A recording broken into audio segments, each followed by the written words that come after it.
দোকান থেকে কেন কিনতে যাবেন? মিষ্টি কিছু খেতে ইচ্ছে করলে 1 কাপ আটা আর সামান্য চিনি দিয়ে কোনো রকম ঝুট ঝামেলা ছাড়াই খুব সহজে দারুণ স্বাদের এই শুকনো মিষ্টিগুলো এভাবে একবার বানিয়ে নিন আর সংরক্ষণ করুন সারা মাস জুড়ে। আর সেজন্য প্রথমেই আমি এখানে 1 কাপ পরিমাণ আটা নিয়ে নিয়েছি। অন্য একটা পাত্রের মধ্যে সমস্ত আটাটা ঢেলে নিলাম। এবার এর মধ্যে স্বাদ মতো লবণ দিয়ে দেবো আর দিয়ে দিচ্ছি কয়েকটা কালো জিরে। সামান্য 1 চুটকি মতো বেকিং সোডাও এর মধ্যে নিয়ে নেব। বেকিং পাউডার নয় কিন্তু বেকিং সোডা এখানে নিয়েছি। এবারে এই শুকনো উপকরণগুলো সব কিছু একসাথে আটার মধ্যে ভালো করে মিশিয়ে নেব। এবার আমি এখানে নিয়ে নিয়েছি ঘি। যে কাপ মেপে ঘি নিয়েছিলাম সেই কাপেরই 3 ভাগের 1 ভাগ পরিমাণ ঘি হালকা একটু গলিয়ে নিয়ে তারপর এর মধ্যে নিয়ে নিয়েছি। ঘিটা এরকম গলিয়ে নিলে আটার সাথে মেশাতে সুবিধা হবে।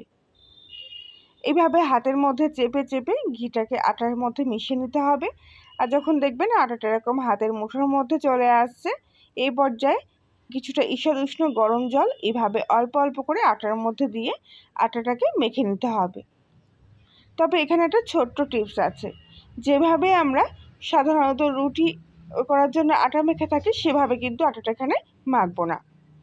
অল্প অল্প এই ঈষৎ উষ্ণ গরম জলটা আটার মধ্যে দেব আর আটাটাকে ঠিক হাতের মধ্যে নিয়ে এরকম ঝুড়ো ঝুড়ো করে ভিজিয়ে নেব।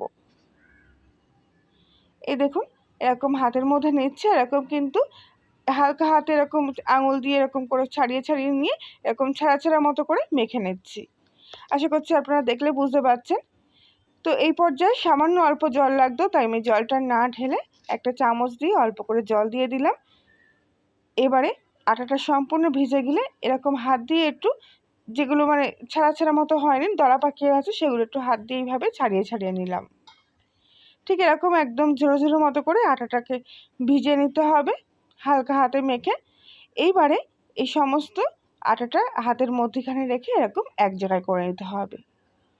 খুব ছোট্ট একটা কাজ, অবশ্যই ঠিকঠাক করে করা যায় তাহলে এমনিতেই মিষ্টিগুলোর ভেতরটা খুব সুন্দর একটা লেয়ার আপনি চলে আসবে কোনো রকম খাটুনি ছাড়াই।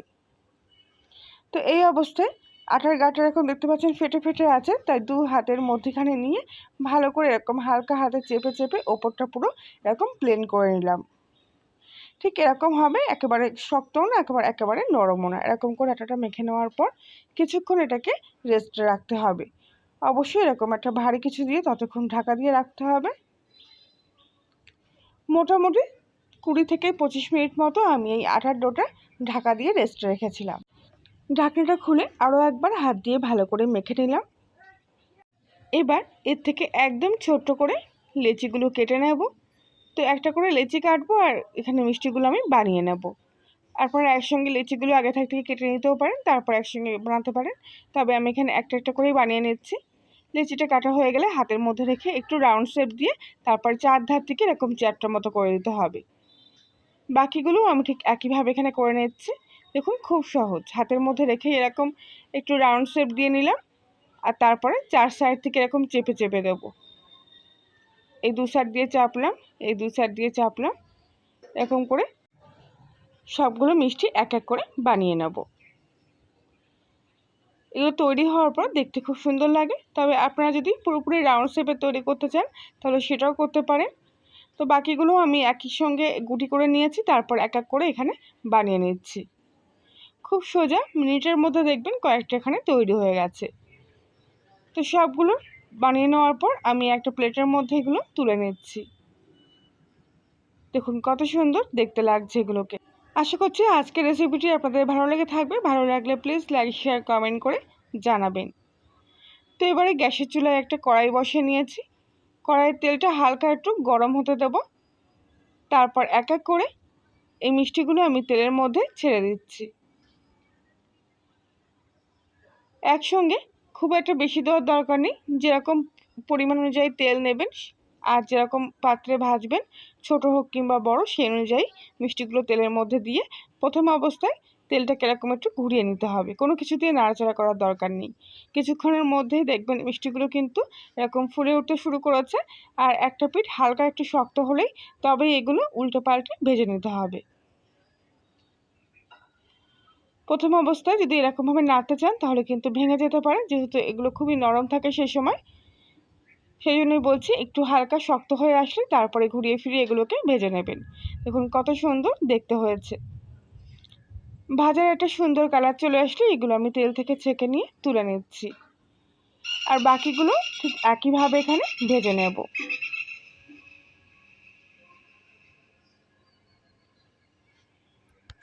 সব মিষ্টিগুলো ভাজা হয়ে গেলে অন্য একটা পাত্রের মধ্যে তুলে কিছুক্ষণ পাতিয়ে রাখবো, এইভাবে পুরোপুরি ঠান্ডা হওয়ার জন্য।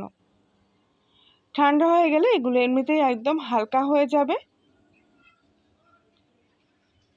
তো এই অবস্থায় এগুলোকে কিছুক্ষণ রেখে দেবো। আর ততক্ষণে আমি এখানে অন্য একটা কড়াইয়ের মধ্যে চিনি শিরা বানিয়ে নেব। সামান্য চিনি লাগবে, মানে যে কাপ পেঁপে আটা নিয়েছিলেন সেই কাপেরই 1/3 পরিমাণ চিনি এখানে দিতে হবে।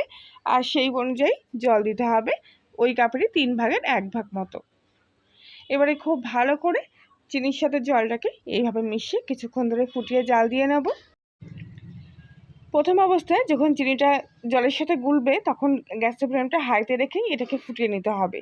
তারপর যখন কিছুক্ষণ পরে দেখবেন যে চিনিটা সম্পূর্ণ জলের সাথে মিশে গেছে তখন গ্যাসের ফ্লেমটা একটু কমিয়ে দেবেন, কেননা এই সময় হাই হিটে ফোটালে পরে চিনির শিরাটা লাল হয়ে যেতে পারে।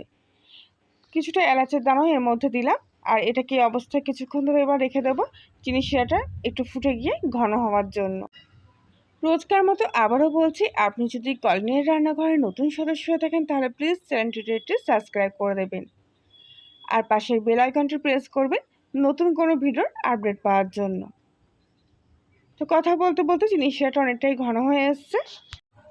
আমি একটু হাত দিয়ে চেখে দিচ্ছি। এই দেখুন কোনো তারের প্রয়োজন নেই, মোটামুটি এরকম হালকা আঠা আঠা মতো ভাব চলে আসলেই এবারে আমি আগে থেকে যে মিষ্টিগুলো ভেজে রেখেছিলাম সেগুলো কিন্তু পুরোপুরি একদম ঠান্ডা হয়ে গেছে। হাত দিয়ে এরকম দেখবেন এর মধ্যে কোনো তাপ আছে কি, একদম ঠান্ডা হয়ে গেলে এরকম হালকা হয়ে যাবে। আর সেই সময় এগুলোকে চিনির শিরার মধ্যে দিয়ে দিতে হবে। দিয়ে গ্যাসের ফ্লেমটা লো টু মিডিয়াম আঁচে রেখে অনবরত এইভাবে নাড়তে হবে।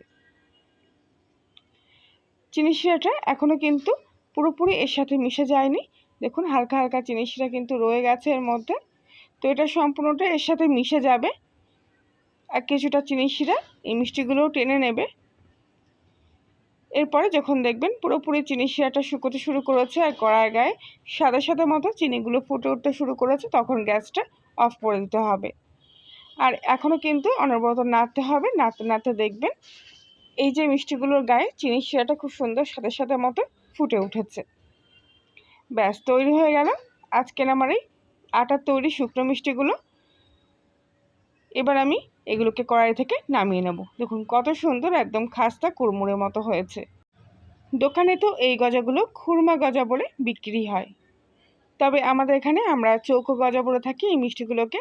খেতে কিন্তু দারুণ লাগে। আর এখন তো এগুলোর দাম পুরো চড়া হয়ে গেছে। তো বাড়িতে যদি সামান্য উপকরণে এভাবে বানিয়ে নিতে পারেন তাহলে দোকান থেকে আর দাম দিয়ে কিনতে হবে না। আর এগুলো আপনারা একবার বানিয়ে অনেকদিন ধরে স্টোর করেও রেখে খেতে পারবেন। যখন মন চাইবে হালকা কিছু মিষ্টি খেতে এগুলো 2-1টা খেয়ে জল খেয়ে নিলেই ব্যাস, পেটও শান্তি মনও শান্তি। আমি এখান থেকে এটা ভেঙে নিয়ে দেখাচ্ছি, দেখুন ভিতরটা কত সুন্দর হয়েছে, একেবারে খাস্তা।